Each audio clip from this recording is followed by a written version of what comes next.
Hello everyone. Today we're going to master the read and academic passage section of the TOEFL. We'll learn how to navigate complex university-level texts and identify the key information needed to ace your exam with confidence. If you want to keep improving your score, make sure to subscribe to myTOEFL.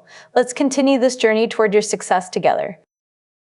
Listen carefully to the speaker's intent to predict the most natural reply. Pay attention to whether they are making a request or just stating a fact. Is it all right if I borrow this book?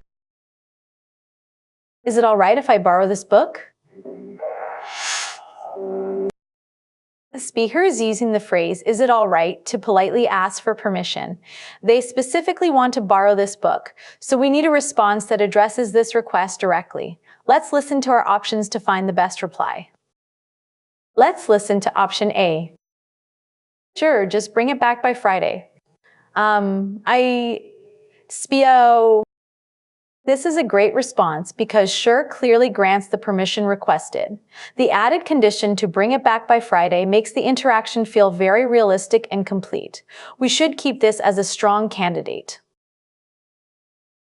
Now let's hear what option B says. I already read that one.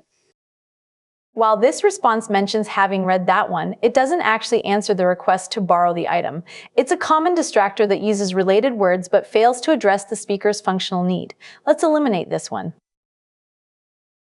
Here is option C. Let's see if it fits. The library is closed now. The statement "library is closed" is irrelevant here because the speaker is asking a person for a favor, not asking about library hours. It doesn't provide a logical answer to the question, "Is it all right?" This is not the correct choice.